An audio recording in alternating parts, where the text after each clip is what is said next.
So thanks for coming out tonight to Vintage Defiance. I think about half of you have seen this information in presentation, so I'm sorry you're getting a repeat, but it is a lot of information to take in, so hopefully you'll pick up more things tonight that you didn't remember from last time. So vintage tourism is what Vintage Defiance really focuses on. Vintage tourism and bringing that specific tourism into the county. And a lot of people have asked, well, what about the Tourism Bureau? And we are not competing with the Tourism Bureau. We are a focus, I think, that goes right alongside the Tourism Bureau, because we are very specifically focused on the tourism that comes in from activities that you would have done before computers. I thought this was an interesting article I found in the Crescent News from May of 1926, so nearly 100 years ago. The B&O officials praised Defiance for its history and said that we really ought to advertise that more. The specific article showed the advice of Mr. Sullivan of the B&O to Defiance to better advertise itself, how passengers on the Baltimore and Ohio trains make inquiry about the city, and when they learn about it being the site of Mad Anthony Wayne's old fort, they recall their history studies and ask further questions about the city, and he thought that the Defiance is overlooking a vital opportunity by not doing more to let the world know about the advantages the city has to offer. So the purpose of Vintage Defiance is to make Defiance the cultural hub of Northwest Ohio, much like it is the shopping hub and in many ways the industrial or transportation hub. To recognize the importance of long-established businesses that are here in the county, to support new business startups in Defiance County, identify opportunities for new businesses, and attract workers that are newly able to work from home in our new post-COVID economy. So Hicksville, I know we'll be watching this presentation later. I'm sure again that it is the weather that made them not come over. They were very excited about the opportunities for Hicksville to participate in this. It's an enviable position on the far west end of the county in close proximity to Fort Wayne, promoting a day trip route from the Fort Wayne area through Hicksville, Sherwood, and then on to Defiance. One of Defiance's 7 Ohio historic landmarkers, and by the way, any county that has less than 12 Ohio historic markers is considered an underserved historic county, and we have 7. So one of the 7 is in Hicksville, marked for the Hollywood, one of its natives, I don't know how you say that, Dada Bevanridge, was one of the founders of Hollywood, California. I've heard she is responsible for the actual Hollywood letters up in Hollywood Hills. That was one of her designs. And then there's Amelia Swilley on the other side, who is a Broadway star, born in Hicksville, but at the turn of the last century, a big star on Broadway. And then, of course, the Huber is on the National Register with lots of cultural performances since 1999. And then we come to Sherwood. A lot of significant investments have been made recently in Sherwood with the Iron Horse. Sherwood's got a great story. Sherwood's got some good characters from history, like Mrs. Etchie, that ran the Sherwood newspaper at a time when women did not do such things. It's got the history of the Crystal Fountain and the spiritualist camps over there that I think, given the popularity of the paranormal, that could really be resurrected into a great site to visit and camp and have activities and events. That's a very popular topic the last several years. We've had lots of incoming people out at Auglaize Village with the paranormal tours there. So Sherwood's Bend Road has another of the 7 Ohio historic markers, from the tale of Ensign James Liggett from the War of 1812. And then, of course, we've got the small towns and villages: Adams Ridge, Ayersville, Evansport, Farmer, Jewell, Mark Center, and Nay all offer their own stories, and Evansport has a 3rd Ohio history marker. So In my idea of vintage Defiance, there's two sides of a coin. There's a private sector that's comprised of many nonprofits with proven track records, long histories, and very strong volunteer bases. And on the flip side of that coin is the government sector, the county entities, the cities, the townships, and the villages. Vintage Defiance brings those two sides together. Now, the challenge that I see in this branding program to attract tourism is that there's no instrument, acknowledged spearhead, no funding or title to make this happen. It's just a lot of different groups working independently to make this kind of tourism happen. This plan offers an existing organization, Vintage Defiance, with a comprehensive knowledge of the plethora of cultural assets our community offers and organized volunteers to help make this plan happen. There's a few changes and relatively small financial investment that can make this the cultural hub and generate revenue. A marketing coordinator could be employed to build our visibility on web searches and social media. A grants writer can prioritize trail and outdoor recreation opportunities, and strategic signage can help direct visitors new to the community who have been drawn in with the online campaigns. This is very important because I know that I've had a lot of comments from people within the county, especially county government, concerned about spending tax dollars on special interest groups. And I thought this was a great quote. Since 1966 and the passage of the National Historic Preservation Act, communities have slowly started to understand that the concept of historic preservation and community development go hand in hand. The lines between preservation and tourism, workforce development, revitalization, job opportunities, and tourism are heavily intertwined, and it's very difficult to argue that history belongs to the private sector and preservation is outside of the realm of government. So we have a lot of assets in Defiance already. We don't have to go and build things. We've got, I'm not going to read you the list, but we've got county assets, we've got state of Ohio assets, Hicksville has assets, and the city of Defiance has a lot. And there's more than just this small list. So according to the Outdoor Foundation 2018 report, the four most popular outdoor activities in the U.S. are running, fishing, biking, and hiking. And we have all of those in Defiance. In quantity, they are set, we have them in quantity, and they are set beautifully at the heart of the Maumee River Valley, with our three rivers, our lakes, and our hiking trails.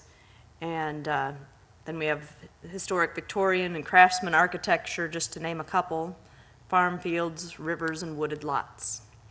So this is a list of the specific outdoor venues. I'm sure I've missed some, but there's a lot to see here. I remember Sean asked me on one of the Zoom calls we were on, I had a background of the Maumee River, and I think you asked me, somebody asked me on that Rotary presentation I gave where I was on vacation. I said that's the Maumee River, but it was just such a gorgeous shot that a lot of people are just so used to seeing the river there, they don't notice. So anyways, Vintage Defiance, bringing together the two sides of the coin. On the private sector side, we've got the Historical Society, the Genealogical Society, Historic Homes, Fort Defiance DAR, Hicksville has a historic society. We've got trail, golf, biking, car, boating, and lots of other clubs. I just know more about the history ones because those are the ones I'm in, but these are all vintage clubs that are very active here in town. And then we've got our restaurants, hoteliers, shops, and Chamber of Commerce, and garden clubs. So lots of different private sector groups. The problem is when these volunteer groups are trying to do events or plan or coordinate or advertise, because this world has become so reliant on the internet and marketing and seeing things online, these clubs don't all have volunteers that are sophisticated enough to do these online activities in a volunteer capacity. And like building a website alone starts at $2,500. Then who's going to update it? and who's going to update the Google searches, and who's going to respond to the Google messages, and who's going to respond to the Facebook page messages and put up the Facebook events. And it's such a lot of online marketing to do with just very small volunteer-based groups. So Vintage Defiance gives the ability for all these groups to put on their own events with their names on them, but marketing them on a website that just says Vintage Defiance. It's not threatening, it's not competing. It's a good way to bring them all together and share a shopping cart, share online presence, share an online calendar with links to their own sites and their own things that they want to keep unique to them. And then on the other side, in the public sector, it's going to take the county metro park system, county commissioners, city and village governments, the library system, and probably some hotel motel tax revenues to help. Well, those are all already funding the Defiance, the DDVB, which we see as a big part of this effort.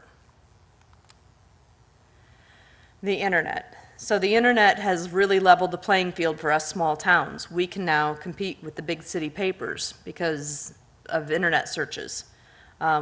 We need to take advantage of website and search engine optimization to truly compete, though. And then I told the mayor I had given him a presentation on Vintage Defiance in January of 2019 before COVID hit. And I told him, I said, how many presentations did you listen to at that time period that became even more relevant after COVID? Because now we have people traveling less on airplanes, looking for closer day trips that they can do without having to spend overnights. And then we know that there's been a rapid move to work from home. And that work from home, a lot of businesses are finding that they are not going to send their employees back to an office. It's not cost effective, and they're actually getting more work out of them from home. So that's going to allow a lot of people to live anywhere in the country that they want to.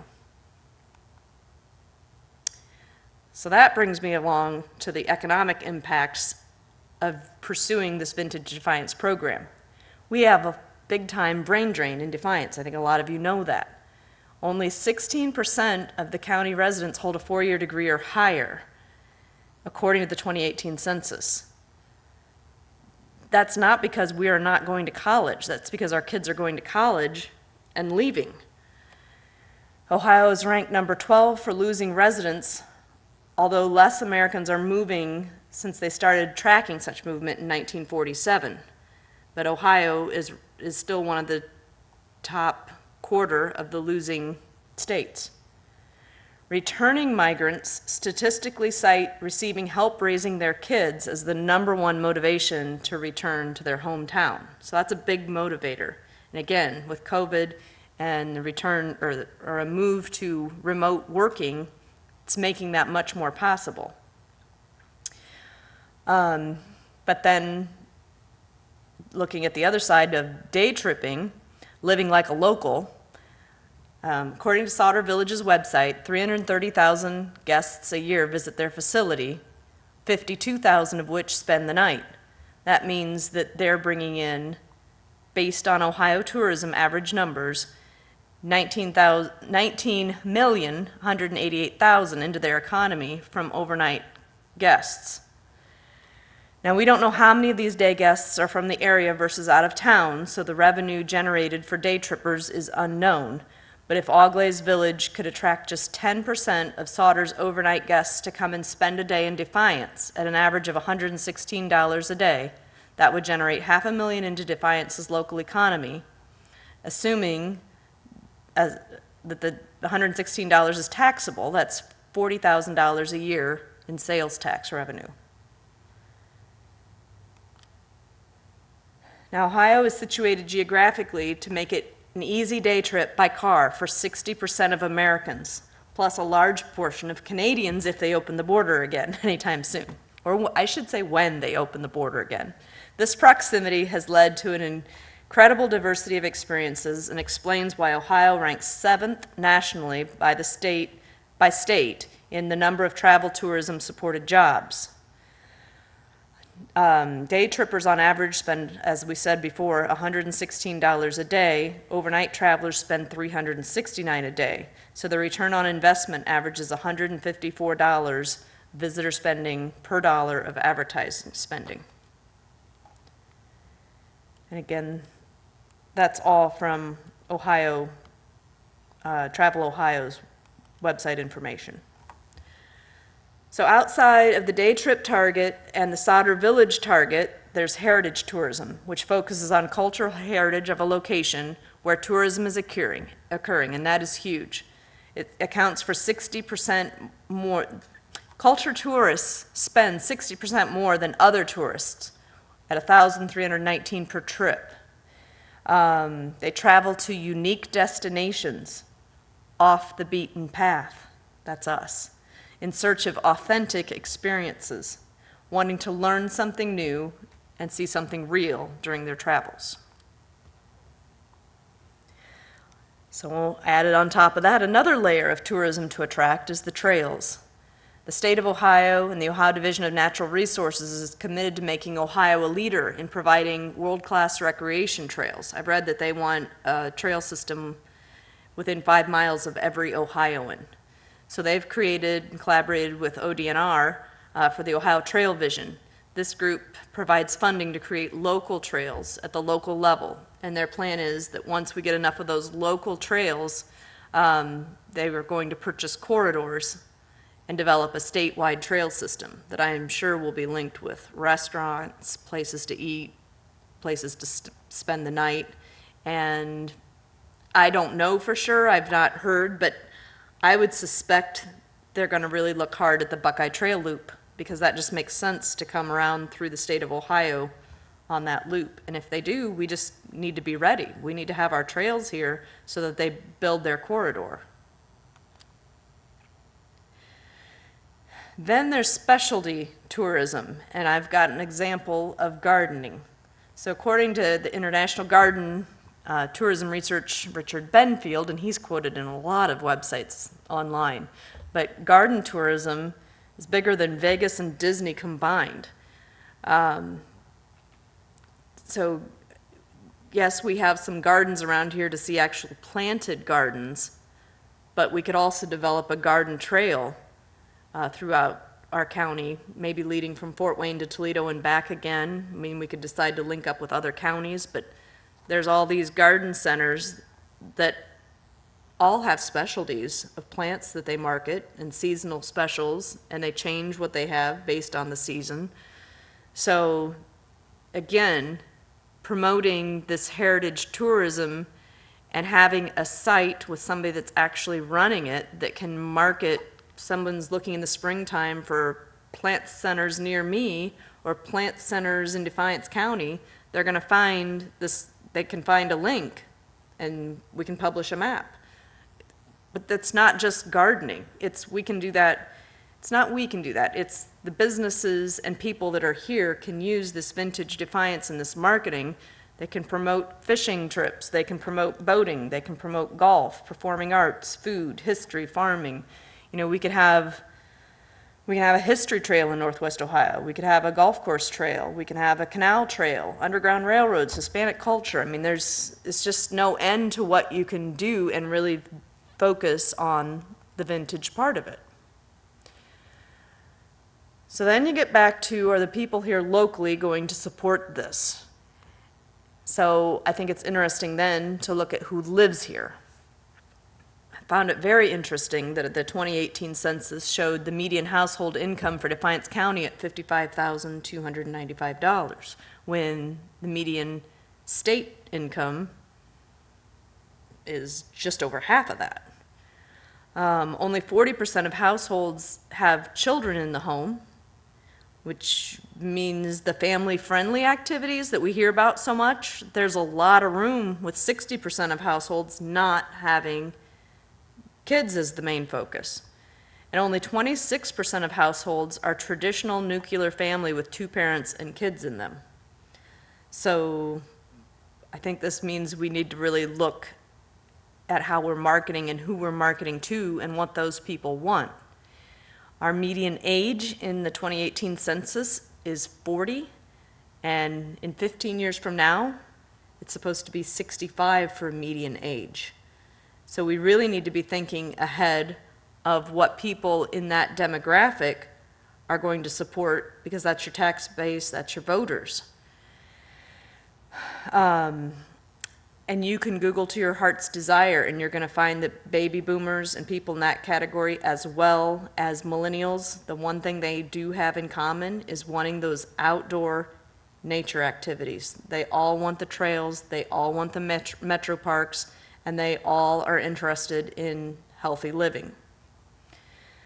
So it's imperative that we attract, recruit, and retain young people to help with offset this imbalance that is coming. I mean, that's going to be extremely imperative. We want to market to that older group and have things that they're interested in, but we also want to do all we can to attract and bring in that just recently graduated college crowd. So I'm going to attempt here to take you over to the website. And in practice, that was a little bit of a challenge, but we'll try it here.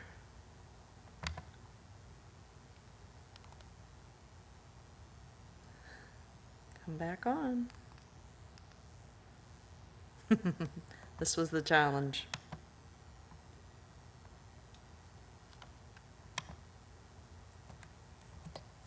Did anybody have any questions while we're at this impasse?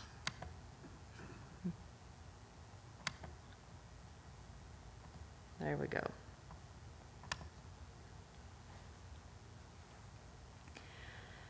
So this is what I'm talking about, Vintage Defiance. It starts with a website. Now this is not a complete website. There is a lot more to be added. But there's a lot of information on here. So by marketing this one site and promoting it in search engine optimizations, we can see a lot about our history, Defiance, and when I say Defiance, I mean the county. Defiance area history, Auglaize Village is on here, the Tuttle, Holgate Avenue's Historic District, Downtown Historic District, and other historic sites.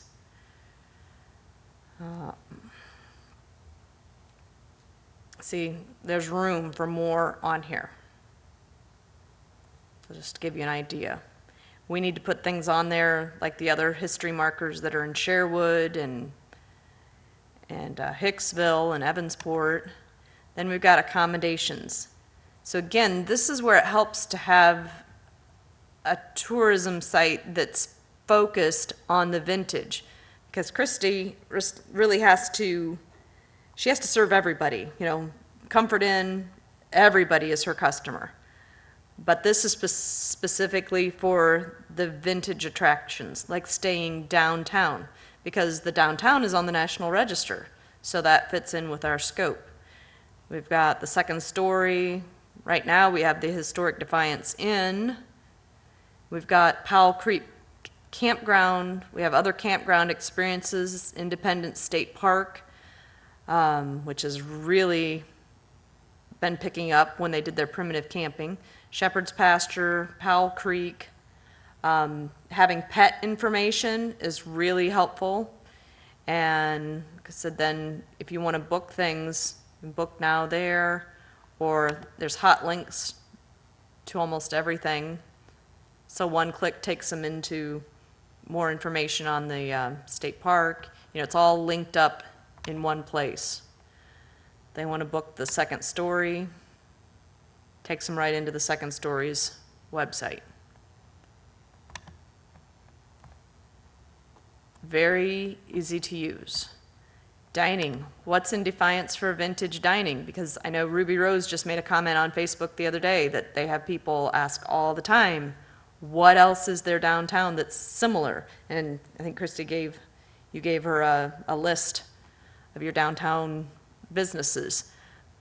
But again, this is a way to get visuals and see those things. So, okay, do you want to visit Defiance? Do you want to visit Hicksville? There's Hicksville, Two Bandits, Magpies, Other Good Eats. And it's another thing that Vintage Defiance can offer. They can, if we had somebody on a staff like this, one of the things they could do to help be self-supporting is help with website development. Because in Hicksville, the only restaurant with an online presence is Two Bandits. And we know that online ordering and carryout has become very important. So, I mean, that's a way to build some revenue for Vintage Defiance. I just think this marketing is a great opportunity to help businesses grow and to help market what our volunteer groups are already doing all at the same time.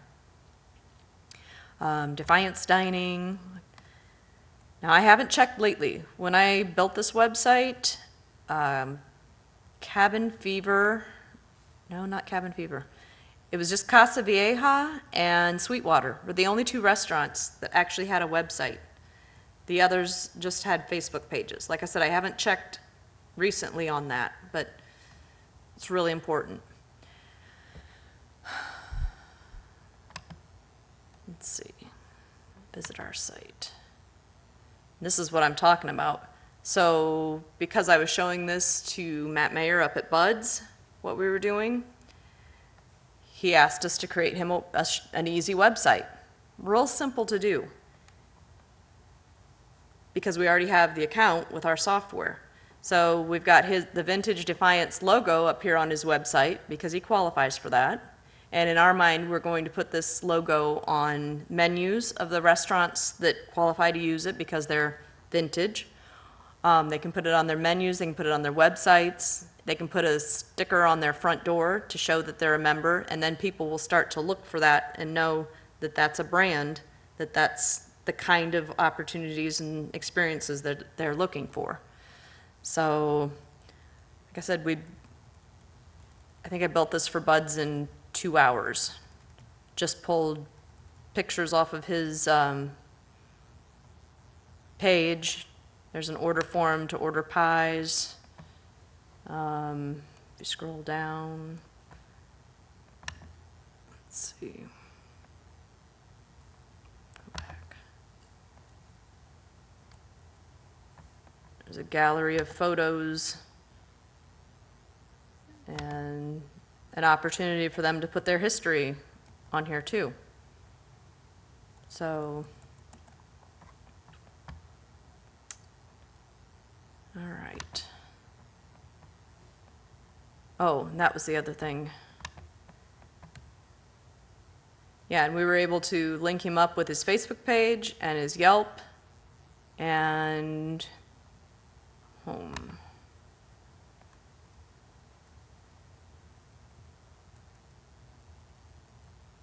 Hubbard's had already made him a menu, so that was real easy to drop that link in there for him. Gets Hubbard's a little bit of a shout out.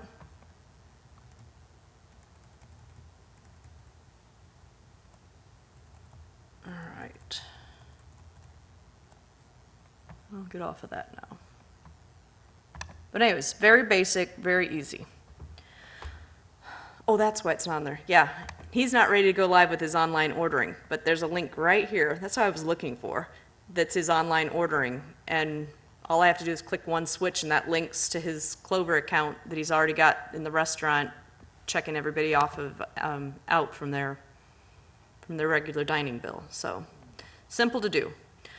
Okay, so experiences we can put on here, any of this kind of thing. A lot of this stuff, there's so much room for people to come in and open businesses that do these kinds of things. Recreation. Again, it's all the vintage recreation that was here 100 years ago. Vintage retail, bicycle shop, specialty shops, fishing specialty, gardens and hardware, motorcycles. I mean, that road 424, River Road 424 out to Napoleon is so heavily traveled by vintage motorcycles, vintage cars, clubs drive it. But I thought this was kind of cool. We put on the motorcycles. You know, it's not all old-looking stuff, but we've got our 3 motorcycle groups in here, and if they're on this and they break down, would get trouble on here, there's direct hot links. If they were on their cell phones, they could press that, and it would bring up the phone number, one more press, and they could call, if they have a breakdown. So there's lots of things that you can do on a travel website to make things really easy for your guests that they're visiting that site over and over for everything that they need. Is it on this page? We've even got on a lot of the outdoor recreation pages, we've got a link to the weather forecast for the day so they can plan if they're staying here. And then, of course, then you get into the history things. Anybody that's coming into town to do history research and events. And again, this is not meant to be an overall events page to replace anybody else's events page. This is just specific events that fit in with this demographic. So I know there's a lot going on there, but I encourage you to take a look at, oh, and the last thing I should tell you then is the shop. So again, this is where clubs can put on their events, like if Historic Homes is wanting to have a bridal show, 100 Years of Brides, that's a real event that they're planning. They can put that event on here and put a link to the shop. See down here on our shop, like we were selling 2021 Historical Society memberships at Christmas time, and they could just click on that and buy their membership, and their receipt says Vintage Defiance that way. So if the Historical Society wants to pre-sell tickets, or Historic Homes wants to sell their wedding show tickets, or Genealogy Club wants to put on a special speaker and charge for the event, they can all be marketed on Facebook or wherever, linking to this website and using that shopping cart. And again, it's not going to cause competition between the clubs. So we think that that's something that a lot of the clubs, so far the clubs that we have talked to, most of the clubs in town about that, and they think that that is a great thing that they would really use. All right, so if I get back to here.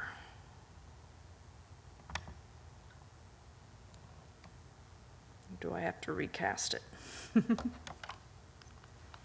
This is the part I didn't figure out well.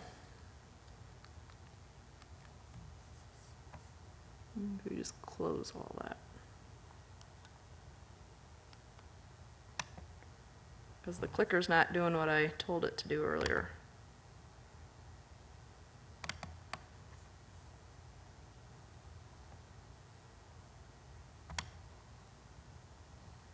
So I promise, I am towards the end here.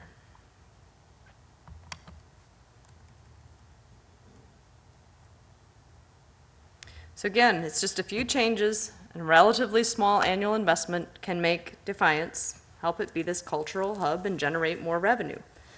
The marketing coordinator, grants writer, these don't even have to start out as full-time people. Strategic signage placement, it's already here. We just need to network and market it. So that's my contact information. So now, do we have any questions? I appreciate you all listening tonight, and I encourage you to contact me if you have any more questions. And like I said, I'm going to send this link out in an email to everyone that was invited to this meeting. All right? Thanks, Mark.